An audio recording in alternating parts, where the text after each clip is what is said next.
Remembering James Connolly, the Irish revolutionary, was executed by firing squad in Kilmainham Gaol on May 12, 1916. Connolly was born in an Irish immigrant slum in Edinburgh on June 5, 1868, the third son of John Connolly and Mary McGinn. His parents had moved to Scotland from County Monaghan, Ireland, and settled in the Cowgate, an Irish ghetto where thousands of Irish people lived. He spoke with a Scottish accent throughout his life. He was born in St Patrick's Roman Catholic parish, in the Cowgate district of Edinburgh, known as Little Ireland. His father and grandfathers were labourers. He had an education up to the age of about 10 in the local Catholic primary school. He left and worked in labouring jobs.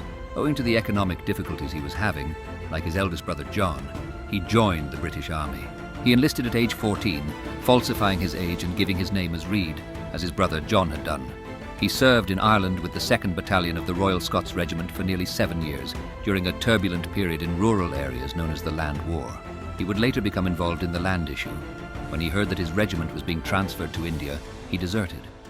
Connolly had another reason for not wanting to go to India, a young woman by the name of Lillie Reynolds. Lillie moved to Scotland with James after he left the army, and they married in April 1890. They settled in Edinburgh.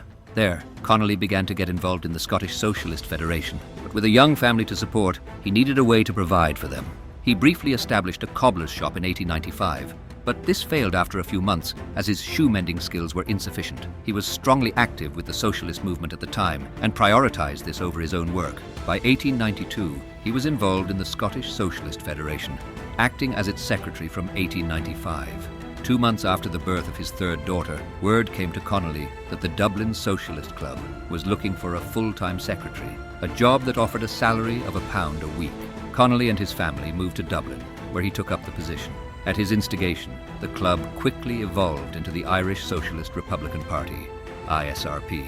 While active as a socialist in Great Britain, Connolly was the founding editor of the socialist newspaper and was among the founders of the Socialist Labour Party, which split from the Social Democratic Federation in 1903. Connolly joined Maud Gonne and Arthur Griffith in the Dublin protests against the Boer War. In 1903, the Connolly family emigrated to the USA. While in America, Connolly was a member of the Socialist Labour Party of America, 1906, the Socialist Party of America, 1909, and the Industrial Workers of the World, and founded the Irish Socialist Federation in New York, 1907. On Connolly's return to Ireland in 1910, he was the right-hand man to James Larkin in the Irish Transport and General Workers Union. He stood twice for the Woodquay ward of Dublin Corporation, but was unsuccessful. His name and those of his family appear in the 1911 census of Ireland. His occupation is listed as National Organiser Socialist Party. In 1913, in response to the lockout, he, along with an ex-British officer, Jack White, founded the Irish Citizen Army, ICA, an armed and well-trained body of labourmen whose aim was to defend workers and strikers, particularly from the frequent brutality of the Dublin Metropolitan Police. Though they only numbered about 250 at most, their goal soon became the establishment of an independent and socialist Irish nation. He also founded the Irish Labour Party as the political wing of the Irish Trade Union Congress in 1912 and was a member of its national executive. Around this time, he met Winifred Carney in Belfast, who became his secretary and would later accompany him during the Easter Rising. Connolly opposed the First World War explicitly from a socialist perspective. Rejecting the Redmondite position, he declared, "I know of no foreign enemy of this country except the British government." Connolly considered the leadership of the volunteers as too bourgeois and unconcerned with Ireland's economic independence. In 1916, thinking they were merely posturing and unwilling to take decisive action against Britain, he attempted to goad them into action by threatening to send the ICA against the British Empire alone, if necessary. This alarmed the Irish Republican Brotherhood, IRB, who were planning a rising. In order to talk Connolly out of any such rash action, the IRB leaders, including Tom Clark and Patrick Pearse, met with Connolly to see if an agreement could be reached. During the meeting, the IRB and the ICA agreed to act together at Easter of that year.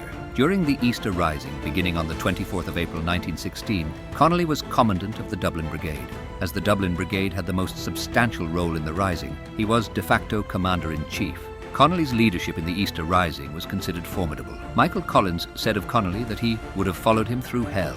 Connolly was badly wounded during the Rising, and by the time of the surrender he had to be carried around in a stretcher. Following the surrender, he said to other prisoners, "Don't worry, those of us that signed the proclamation will be shot, but the rest of you will be set free." Connolly was held in a room, now called the Connolly Room, at the State Apartments in Dublin Castle, which had been converted to a first aid station for troops recovering from the war. Connolly was sentenced to death by firing squad for his part in the rising. On May 12, 1916, he was taken by military ambulance to Royal Hospital Kilmainham, across the road from Kilmainham Gaol, and from there taken to the jail, where he was to be executed. While Connolly was still in hospital in Dublin Castle, during a visit from his wife and daughter, he said, "The socialists will not understand why I am here. They forget I am an Irishman."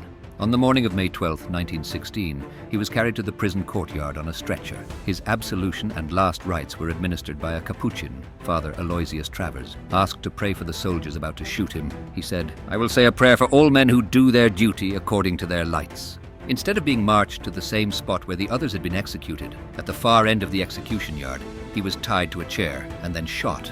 His execution caused so much outrage that the then British Prime Minister H.H. Asquith ordered that no more executions were to take place, an exception being that of Roger Casement, who was charged with high treason and had not yet been tried. There is a statue of James Connolly in Dublin, outside Liberty Hall, the offices of the Sippy Chew Trade Union. Another statue of Connolly stands in Union Park, Chicago, near the offices of the UE Union. There is a bust of Connolly in Troy, New York, in the park behind the statue of Uncle Sam. In March 2016, a statue of Connolly was unveiled by his great-grandson, James Connolly Heron, on Falls Road in Belfast. Connolly Station, one of the two main railway stations in Dublin, and Connolly Hospital, Blanchardstown, are named in his honour.